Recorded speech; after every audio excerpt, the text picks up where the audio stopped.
Eliah Farris stood at the edge of the pulpit, moments from delivering a sermon that would expose secrets buried for over a decade, until his own brother, Jalen Farris, walked into the church and pulled the trigger, ending more than just a life. The town of Wemberly Falls was the kind of place where little ever changed. Sundays moved like clockwork, with families filing into pews, hymn books opening in unison, and Pastor Eliah Farris standing confidently at the front of New Grace Tabernacle. He had been the shepherd of this flock for nearly 15 years, earning the love and trust of everyone from the elderly to the youngest choir singers.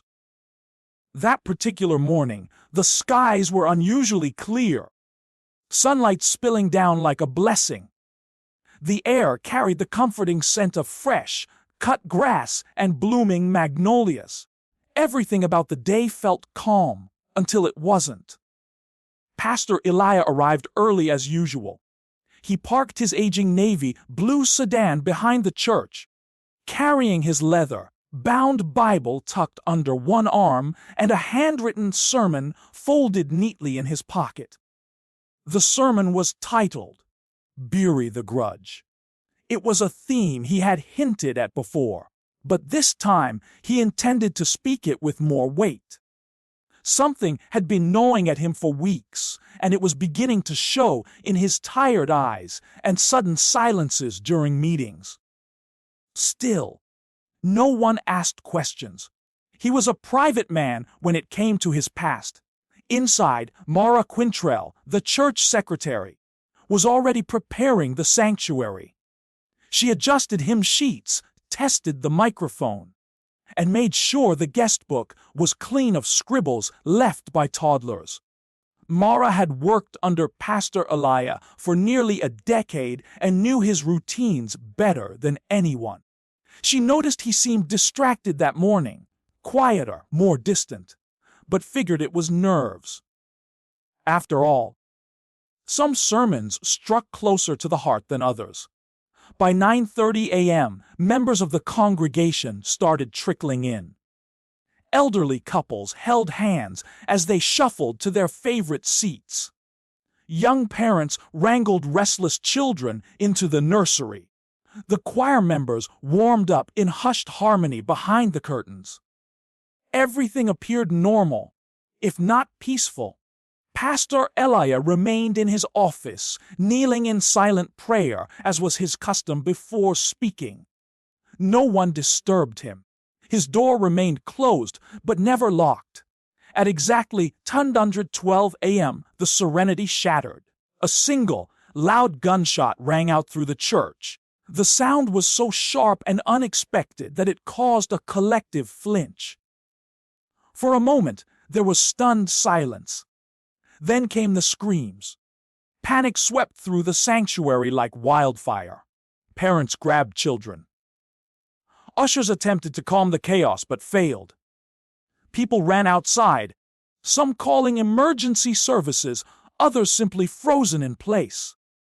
Mara Quintrell rushed toward the source of the sound, Eliah's office, her heart pounding in her chest. She pushed open the door to find him on the floor, his shirt soaked in blood, eyes staring blankly at the ceiling. His Bible lay beside him, open to a passage in Romans, the pages also stained red. The smell of gunpowder still lingered in the air. She screamed until others came. Someone called 911. An off-duty nurse in the pews tried CPR, but it was too late. Eliah Farris had been shot dead moments before he was to deliver a sermon on forgiveness. By the time police arrived, the church had turned into a scene of horror and disbelief. The detectives cordoned off the office.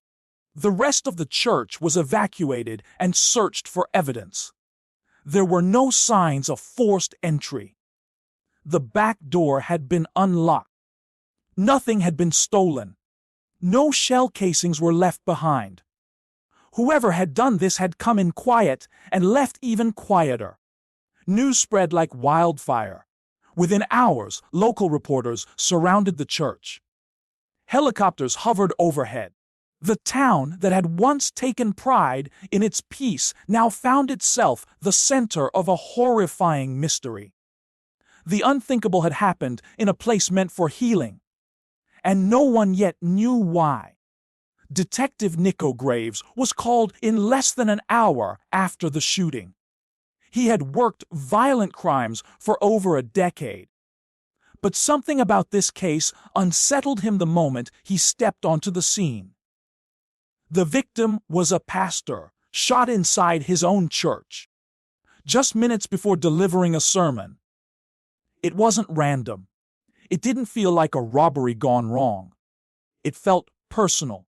Graves studied the office carefully. The room was small and simply furnished. Just a desk, 2 chairs, a bookshelf filled with religious texts, and a single framed photo of a younger Eliah standing next to another man. Their resemblance unmistakable. On the back of the frame was a name on Jalen Farris, Eliah's brother. Mara Quintrell confirmed it. Jalen had once lived in Wemberly Falls, but hadn't been seen in more than 10 years. According to her, the 2 brothers had a falling out so severe that Eliah never spoke of it again. She couldn't say what the argument was about, only that it ended with shouting in the parking lot and Eliah returning alone, shaken. Jalen vanished from the community shortly after. Rumors floated over the years: drug addiction, jail time, homelessness. But nothing ever confirmed. Eliah never brought up his brother's name again, not even when asked directly. As Graves dug deeper, he pulled Eliah's recent phone records and noticed 2 missed calls on the morning of the murder, both from a number registered to Jalen Farris. That number hadn't been active until recently. Even more suspicious was the timestamp. The calls came in less than an hour before the shooting. Graves turned his attention to nearby businesses.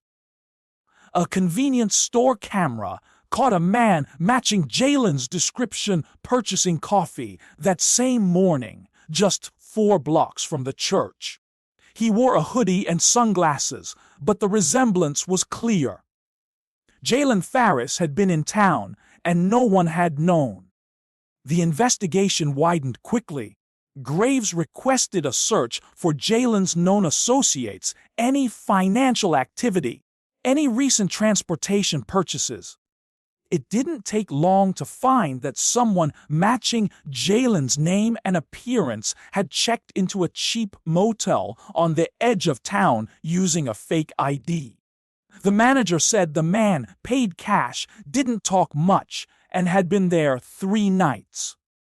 Back at the church, Ruthann Lloyd, a longtime board member, requested to speak privately with Graves. She admitted that she had once witnessed a confrontation between the brothers. According to her, Jalen had accused Eliah of stealing something that rightfully belonged to him. She believed it had something to do with money left behind by their late father, but the details were vague. She remembered Eliah walking away from the argument in tears. With the community still reeling from the shock, Graves ordered additional patrols near the church and the motel. It was clear now that Jalen was a person of interest, not just because of the calls, but because the motive was beginning to take shape. This wasn't a random act. There was history here, dark and unresolved. As Graves stood outside the church that evening, watching members leave candles and flowers at the front steps, he couldn't shake a single question from his mind. Why now? What had brought Jalen back after a decade of silence? Had something triggered him? Or was this always his plan? That night, Graves reviewed the church's security system. Most of the cameras were old and poorly maintained. But one exterior camera caught a shadowy figure entering through the back around 9:50 a.m. The time matched perfectly with Eliah's final moments. The figure appeared to unlock the door with ease. No forced entry. No broken locks. Graves now knew what this was, someone familiar with the church, someone who knew Eliah's routine and trusted that door would be open. All signs pointed to Jalen Farris, but catching him wouldn't be easy.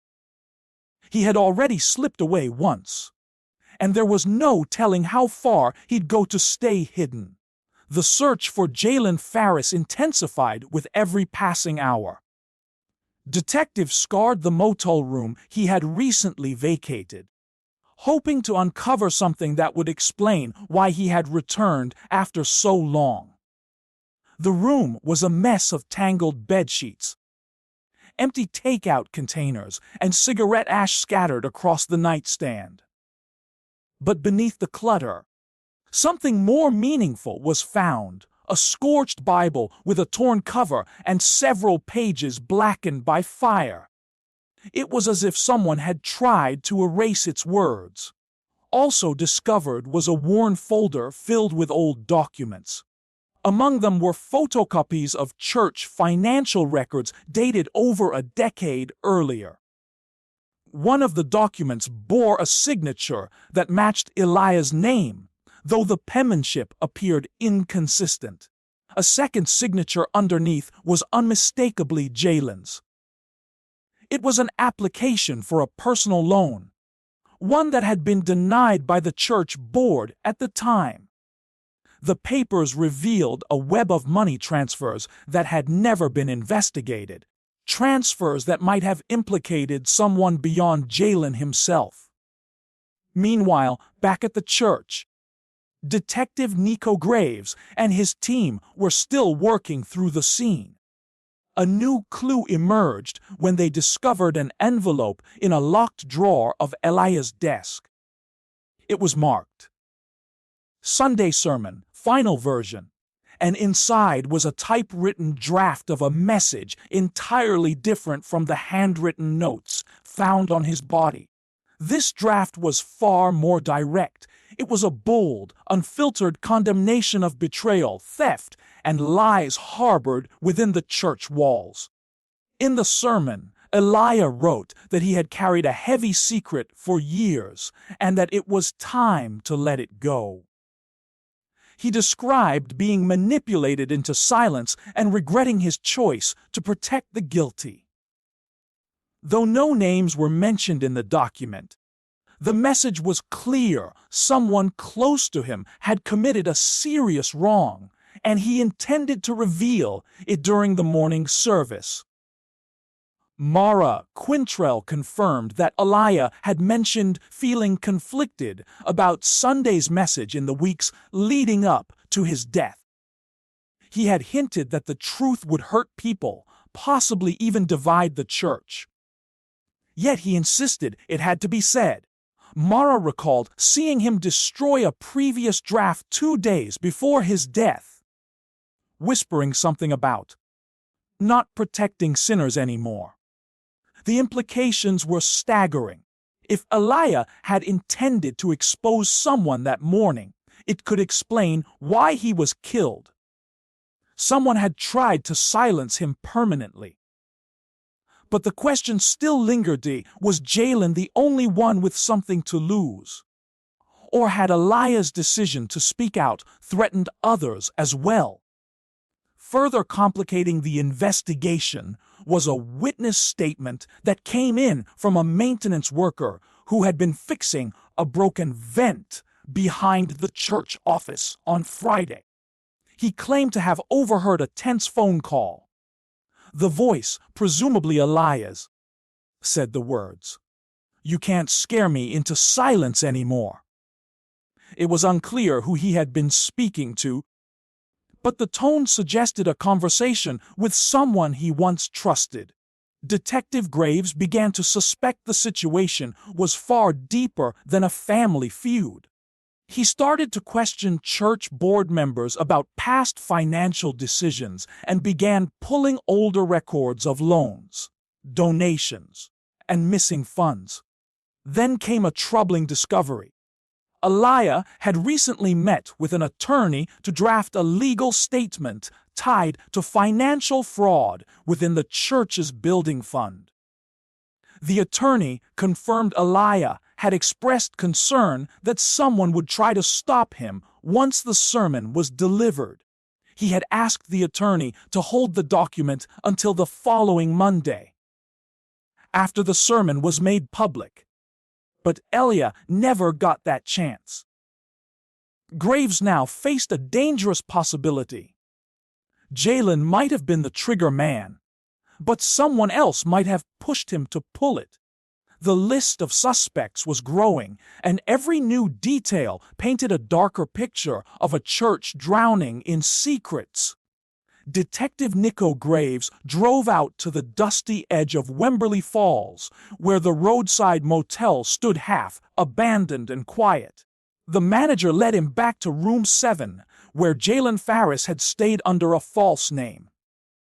The room was dark and stale, with only the distant hum of passing traffic outside. Graves took in the scene carefully, cataloging every detail. The most disturbing item had already been bagged. An old family photo found ripped in half on the dresser, Eliah's face torn away. Inside the motel's trash bin, detectives recovered a half-burned envelope that once bore the seal of the New Grace Tabernacle. It had likely contained church records, perhaps taken from Eliah's office or storage. Beneath the bed, tucked into the torn lining of the box spring, they found a USB drive. It contained a copy of the sermon Eliah had typed, the very one that called out betrayal, corruption, and broken trust. The file had been downloaded just 2 days before the murder. Jalen had read it. He knew what Eliah planned to say, but the most alarming discovery came from a new witness statement. A woman named Beverly, who rented the room next door, told detectives that on the night before the shooting, Jalen had a visitor. She described an older woman with silver hair, who wore a long navy coat and stayed for about 20 minutes. Though Beverly didn't catch their conversation, she saw the woman hand Jalen a manila envelope and embrace him before leaving in a silver sedan. When Graves ran the motel's surveillance footage, the visitor's face was unmistakable. Ruth Ann Lloyd, the respected elder of the church, the same woman who had wept at the altar just hours after Eliah's death. Ruth Ann had known the Farris brothers since childhood. She had helped raise funds for the church. She sat on every major committee. But now, her sudden appearance in Jalen's orbit raised more than just eyebrows. It raised red flags. Graves requested a formal interview. At first, Ruth Ann denied knowing Jalen had returned. But when presented with the footage, her expression crumbled. She admitted to meeting him, but insisted her intentions were noble. According to her, Eliah had planned to disgrace their family's name by revealing old secrets that should have been left buried. She claimed that Jalen had come back not to kill, but to stop the sermon and protect the legacy their mother left behind. Ruth then revealed something even more chilling. Years ago, the church had faced near bankruptcy. In a moment of desperation, Jalen and Eliah's mother, who was then the church's treasurer, had shifted money between accounts to cover up her personal debts. The transfers were never discovered. Eliah had kept the secret, but only because his mother begged him to. After her death, he wrestled with guilt. The recent discovery of missing funds from past decades pushed him over the edge. He wanted to confess everything, even if it meant tarnishing his own family. To Ruth Ann, that was unacceptable. She believed some truths served no good in being exposed. She told Jalen about Eliah's plans and begged him to stop the sermon, not kill his brother. Graves didn't believe she had intended for murder, but her interference had certainly lit the match. Whether or not she realized it, she had given Jalen a reason, and perhaps permission, to act. Jalen had likely interpreted Ruth Ann's warning as validation, a reason to do what he believed had to be done. In his eyes, Eliah was about to desecrate their family's name from the pulpit. His actions weren't just fueled by anger, but by a twisted sense of loyalty to a broken legacy. The layers of the case were beginning to collapse inward. What started as a tragic murder was now exposing decades of secrets, whispered scandals, and a church foundation built on lies. As Graves left the motel, he knew the case was reaching its climax. There was only one piece left, Jalen himself, and time was running out. 3 days after the shooting, Jalen Farris was found hiding in a concrete drainage culvert several miles from Wemberly Falls. He was dehydrated, covered in scrapes, and barefoot. His arrest was quiet. No resistance, no words, just a weary surrender as detectives closed in. When Detective Nico Graves read him his rights, Jalen only nodded, as if he had been waiting for the moment to come. Back at the station, during interrogation, Jalen opened up. He confirmed he had met with Ruth Ann Lloyd and read the sermon his brother planned to deliver. The document, he said, was like a knife in his eyes. Eliah was preparing to destroy their mother's memory in front of the entire congregation, to paint her as a criminal in the name of redemption. Jalen believed he was protecting her, even if it meant silencing his own blood. He claimed the shooting was an accident. According to him, he entered Eliah's office to confront him. Voices were raised. Emotions ran high. He pulled the gun to scare Eliah into backing down, but Eliah refused. Jalen said a struggle followed, and the gun went off. But the evidence told a different story. The autopsy revealed that the bullet entered Eliah's chest from a distance of at least 2 feet. There were no signs of struggle, no bruises, no torn fabric, no defensive wounds. Powder residue on Jalen's sleeves confirmed the weapon had been fired intentionally. The angle of the shot matched a calculated act, not an accidental discharge. Jalen had not come to scare his brother. He had come to kill him. As detectives pieced together the full picture, a deeper understanding of Jalen's motivations came into view. He wasn't just trying to protect his mother's name. He was trying to protect himself.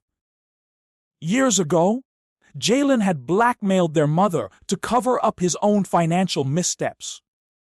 He had forged documents, staged a loan default, and threatened to go public unless she pulled funds from the church's reserve to bail him out. Eliah discovered this truth later, but by then, their mother's health had declined. He chose silence out of love, but that silence turned into a burden. When Eliah recently came across an old ledger and everything added up again, he saw no option but to reveal it. That decision sealed his fate. The courtroom was packed when Jalen stood trial for first-degree murder. The prosecution laid out the evidence with chilling clarity. Motive, opportunity, and intent. Ruth Ann Lloyd testified under subpoena, reluctantly admitting her role in warning Jalen. She avoided prison but was shunned by the community she once led. Jalen showed no emotion as the verdict was read guilty. The judge sentenced him to life in prison without the possibility of parole. A life marked by bitterness had ended in complete isolation. 3 months after the trial, New Grace Tabernacle reopened its doors. The sanctuary had been cleaned, repaired, and re-blessed. The pulpit stood exactly where it had been, but now a new stained glass window bathed the altar in soft hues of gold and blue. It depicted a dove rising above a mountain with a small inscription at the bottom. Eliah's final handwritten sermon title, Bury the Grudge. If Mara Quintrell took over as interim leader until a new pastor could be appointed. Attendance dropped for a while, but slowly familiar faces returned.